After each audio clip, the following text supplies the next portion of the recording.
అందరికీ నమస్కారం. బ్రహ్మంగారి కాలజ్ఞానం ప్రకారం ఇప్పటికీ ఎన్నో అద్భుతాలు జరిగాయి. ఇంకా జరుగుతూనే ఉన్నాయి. అయితే ఇక రాబోయే రోజుల్లో ఎన్నో ప్రళయాలు రాబోతున్నాయని ముందుగానే బ్రహ్మంగారు ఊహించి తాళపత్ర గ్రంథాల్లో రాశారు. ఈ అనర్థాలు ఎవరూ ఊహించలేరని, ఉన్నట్టుండి ప్రమాదాలు ముంచుకొస్తాయని బ్రహ్మంగారు తెలిపారు. కాబట్టి ఈ ప్రమాదాలు రాకముందే ప్రతి ఒక్కరూ బ్రహ్మంగారు చెప్పిన వాటిని తెలుసుకొని కొంచెం జాగ్రత్త పడితే మంచిదని వేద పండితులు సూచిస్తున్నారు. అంతకంటే ముందు ఈ వీడియోకి లైక్ చేసి సబ్స్క్రైబ్ చేసుకోండి. ఈ రోజుల్లో ప్రతి ఒక్కరికి ఉన్నట్టుండి రోగాలు వస్తున్నాయి. చిన్న పెద్ద తేడా లేకుండా గుండెపోటు వచ్చేస్తుంది. అయితే బ్రహ్మంగారు చెప్పిన కాలజ్ఞానం ప్రకారం ఇక రాబోయే కాలంలో మన ఆయుష్ 100 సంవత్సరాల నుండి 20 సంవత్సరాలకే పడిపోతుందట. ఇప్పటికే మనం చూస్తూ ఉన్నాం. చిన్న వయసులోనే చాలామందికి గుండెపోటు వచ్చి సడన్గా చనిపోతున్నారు. కాబట్టి ఇక నుండైనా ప్రతి ఒక్కరూ మంచి ఆహారాన్ని తీసుకొని మీ ఆరోగ్యాన్ని రక్షించుకోండి. ఇక రాను రాను స్త్రీ పురుషుల్లో కామవాంఛ పెరిగిపోతుంది. దీనివల్ల రాబోయే రోజుల్లో ఆడపిల్లలు 15 సంవత్సరాలకే గర్భవతులు అవుతారట. ప్రస్తుతం మనం నీళ్లను ఎలా కొంటున్నామో అలాగే రాబోయే రోజుల్లో మనం పీల్చే గాలిని కూడా కొనుక్కోవాల్సి వస్తుందట. ఎందుకంటే రాను రాను మనం పీల్చే గాలి మొత్తం విషపూరితమై ఉంటుంది. బెజవాడ కొండలపైన కనకదుర్గమ్మ కొలువై ఉంది.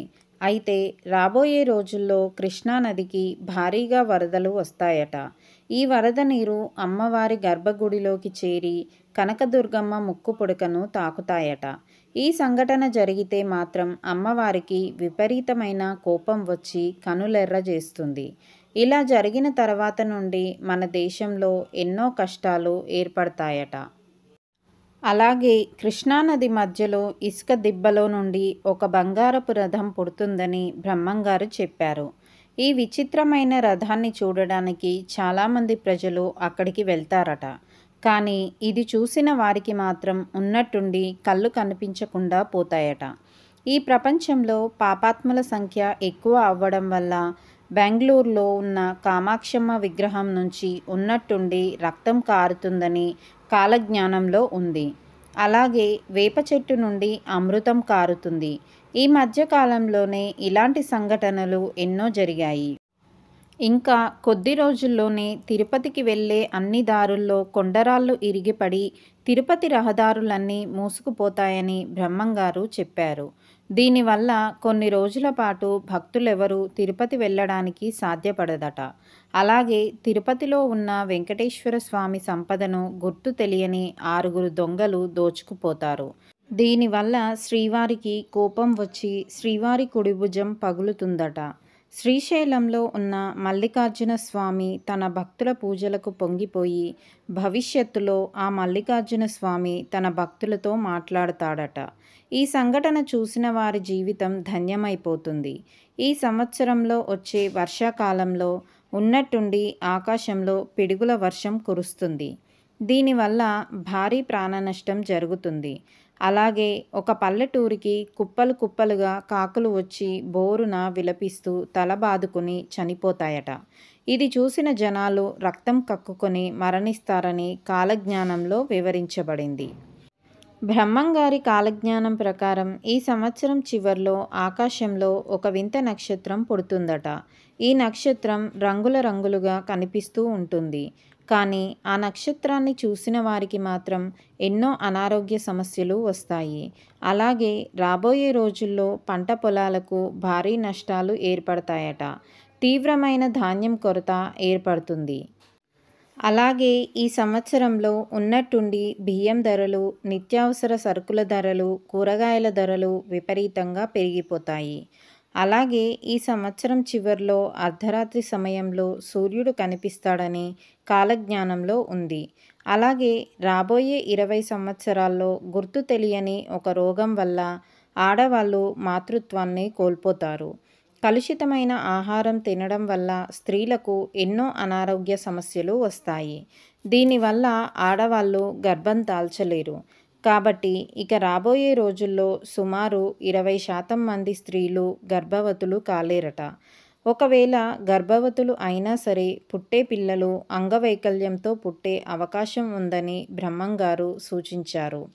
అలాగే ఒక గ్రామం పొలిమేరలో ఒక విచిత్రమైన ఈత చెట్టు పుడుతుంది.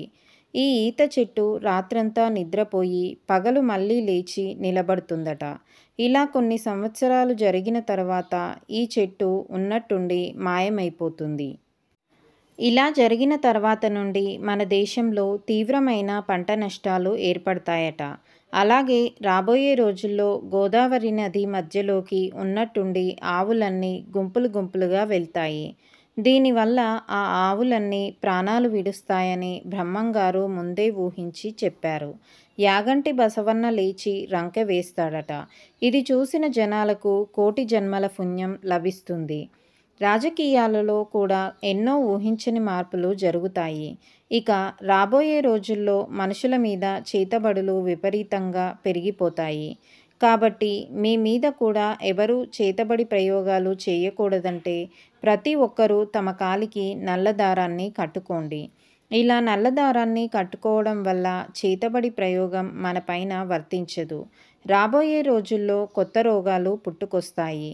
దీనివల్ల మనుషులు అతలాకుతలం అయ్యి ఎంతోమంది కన్నుమూస్తారు. 2050 నాటికి మన ప్రపంచ జనాభా మొత్తం సగానికి తగ్గిపోతుందట. అలాగే ఈ సంవత్సరంలో అక్రమ సంబంధాలు విపరీతంగా పెరిగిపోతాయి. ఇవి హత్యలకు దారి తీస్తాయి. అలాగే రాబోయే రోజుల్లో వివాహాలు కూడా జరగవట. వివాహం కాకుండానే ఆడవాళ్ళు గర్భవతులవుతారు. ప్రపంచమంతా పాపాత్ములతో నిండి ఉంటుంది. మంచి చెడులకు రోజులుండవు. మన దేశంలో చీరకట్టు అనేది పూర్తిగా నశించిపోతుంది. మహాలక్ష్మి స్వరూపంగా ఉండే స్త్రీలు ఆటబొమ్మలుగా తయారవుతారట. రోజురోజుకి మన దేశంలో మోసాలు పెరిగిపోతున్నాయి. ఈ రోజుల్లో రాను రాను దొంగలు దొరలవుతారట.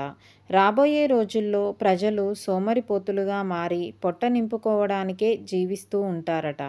కష్టం చేయకుండా బతికేద్దాం అనే ఉద్దేశంతో వీధికొక దొంగ స్వామీజీలు పుట్టుకొస్తారు. ఈ కలియుగం అంతమయ్యే సమయంలో ఈ భూమి మీద పాపాత్ములందరూ నశించి కేవలం పుణ్యాత్ములు మాత్రమే ఉంటారు. ఈ వీడియో గనక మీకు నచ్చినట్లయితే ప్లీజ్ లైక్ చేసి మీ ఫ్రెండ్స్కి షేర్ చేయండి. అలాగే మా కొత్త వీడియోస్ మీకు వెంటనే చేరాలంటే మన ఛానల్ని సబ్స్క్రైబ్ చేసుకొని పక్కనే ఉన్నటువంటి బెల్ ఐకాన్ని ప్రెస్ చేయండి. Thank you for watching.